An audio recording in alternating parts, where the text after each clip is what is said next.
Welcome to the Travel Smart channel and our video on Dream Sands Cancun Review, the top 6 pros and cons. In this video, we'll offer an honest review of the Dream Sands Cancun Resort and Spa and offer you some insights on what we felt was the best and the not so good features of this Hotel Zone Resort in Cancun, Mexico. If you enjoy the video, please be sure to like, comment, and please subscribe to the Travel Smart channel as we'll be putting out more travel videos soon, helping you make your travels smart. Now let's count down from number 6 to number 1, shall we? At number 6 on the pros list is the Resort app. This is one that I wish I had known about before we left for our trip. The app is called Hyatt Inclusive Collection. From this app, you can find all kinds of information that's helpful for your stay. Some of the information you can find on their website, but being able to see things like the restaurant menus, resort activities, and shows are a huge help. You can be sitting on your beach chair and decide what you want to go for dinner that night just by browsing the app and looking at the menus right from your comfy spot on the beach. Or I'd even suggest downloading the app before you go and do some pre-planning. Or just let this help you decide if this is the right resort for you or not. Travel smart and use this app as a resource to plan your trip. Number 6 on the cons list is that there just isn't that much to do at night outside of going to dinner and maybe catching a show. If you do want to catch a show, be sure to check the schedule and plan your dinner time accordingly, as sometimes you can miss the show because you're at dinner. In fact, I'd suggest going to dinner early as you can. The a la carte restaurants don't take reservations, and if you wait until later in the evening, the wait can get quite long at some of the restaurants. The Gaucho Grill especially, I'd suggest going early to avoid a long wait. You also might want to attend the hibachi portion of the Asian restaurant. That is the one you do have to make a reservation for. The way they do it is you have to go over there at like 3 p.m. on the day that you want to dine and wait in line. And at 3:30, they open the door to take reservations for that same day. The tables go very fast. It's just if you want the hibachi experience is all that you need to make the reservation for. The main portion of the Asian restaurant does not take reservations. Number 5 on the pros list is the Coco Cafe and Ice Cream Parlor. My wife really enjoyed the coffee, and the crepes were simply amazing. They make these crepes daily from like 10 a.m. to 5 p.m., and they're delicious.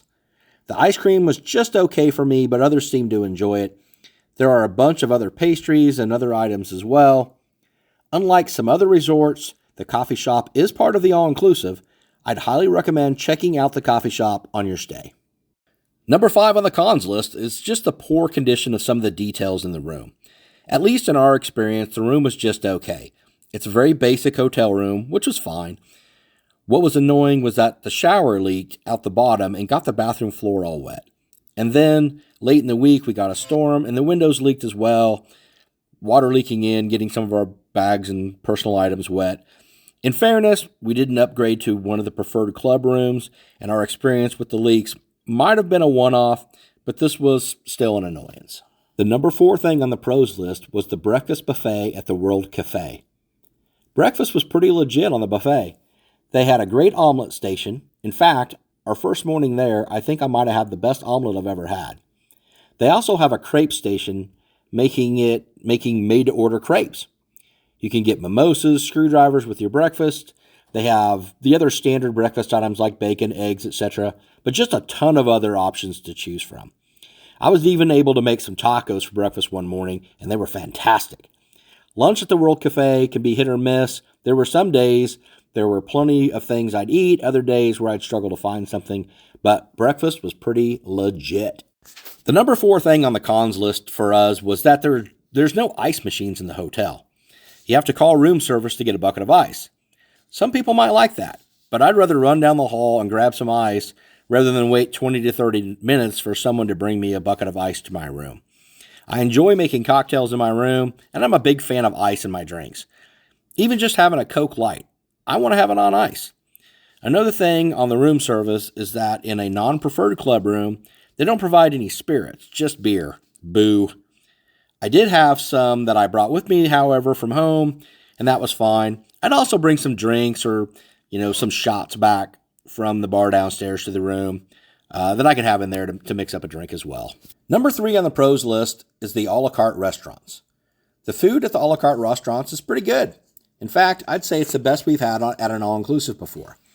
I'm a pretty picky eater, so I had to be a little selective at a couple of places to try to find something on the menu that I enjoyed, but I failed to make good choices most nights and enjoyed some really good food. We enjoyed the Mexican restaurant at El Patio and the Italian restaurant Portofino the most. If you get a chance, ask for Abraham to be your server at El Patio. He was outstanding. We also had a great time getting smoked margaritas made for us fresh at our table. I will say the steaks at the Gaucho Grill were not great though. I really enjoyed the appetizers I had there, but I would choose from a different entree entirely next time. Ordering steaks in Mexico in general probably isn't the best idea. I also did not enjoy the hibachi at the Asian restaurant. To be fair, I don't care for Asian food, but I usually do like hibachi because you can, get a steak and chicken and stuff like that cooked up. But the meat was just really dry. The a la carte lunch is served daily at the Olio. My wife really enjoyed the catch of the day there, and the calamari was really good. Olio doesn't have much seating and can get a long wait at times. Overall, the food was pretty good at the resort, and from my experience, it's important to make a good choice off the menu to find something that you'll enjoy. Number 3 on the cons list is the bed and pillows in the room. The bed was stiff and the pillows were neck-breakingly huge. There are a ton of pillows on the bed, but they were all too fat for my liking. Again, this is a personal preference, but with as many pillows as they have, you'd think there'd be a variety of sizes other than just those pregnant marshmallows. Number 2 on the pros list is the beach. For the area, the beach is great. The beach is kind of nestled in a cove, so the waves are much smaller, and you're not getting pummeled compared to some of the other resorts in the area where it has bigger waves. It also had a lot less seaweed and rocks.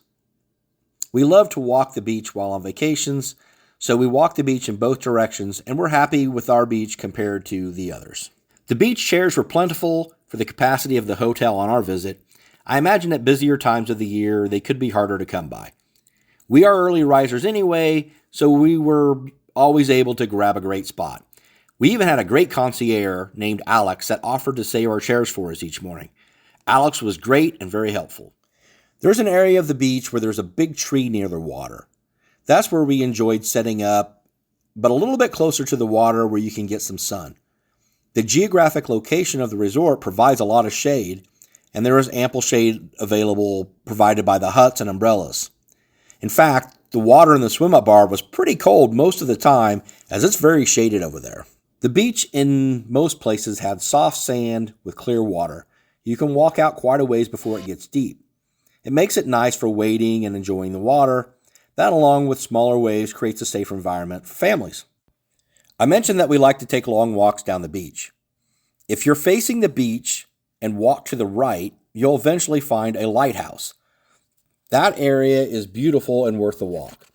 Also, you have to hug the beach around some of the resorts to avoid going through some of the resorts along the way.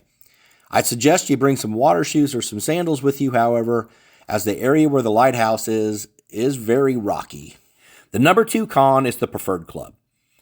We were offered a chance to upgrade to the Preferred Club for an additional $69 per person per night. We just didn't see the value in an extra $140 a night.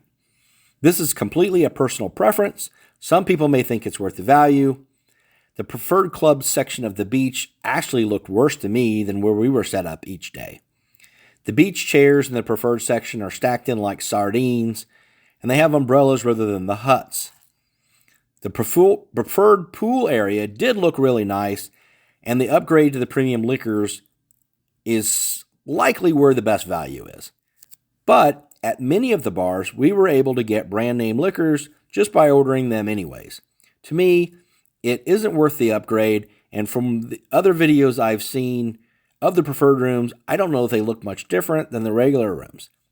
It would be nice for some of the benefits, but I felt it was an overpriced upgrade.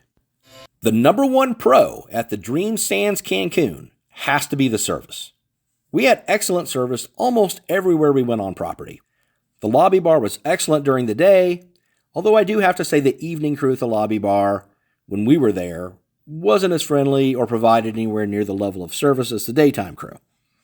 The service at the pool and beach is exceptional. Dania was our server on the beach, and she was fantastic. She came around often, offering bar service, and was so friendly and welcoming. Antonio at the swim-up bar and the beach bar was great as well. Friendly, very happy to make us whatever kind of crazy cocktails we asked for. The number one con for us was the timeshare. We actually booked this hotel with a timeshare presentation. We were offered a great rate for the room, but we had to attend a timeshare presentation. We assumed it would be an unpleasant experience, but because of the value we received at the room rate, it was worth suffering through. It was all fine and was going about as expected, but the final timeshare package that offered to us was misrepresented in a way that felt very dishonest. This is something most visitors probably won't have to deal with, but I would say it was the biggest con of our entire trip. Thank you for watching the video on Dream Sands Cancun, the top 6 pros and cons. Please be sure to like, comment, and don't forget to subscribe to the Travel Smart channel. And, as always, travel smart, my friends.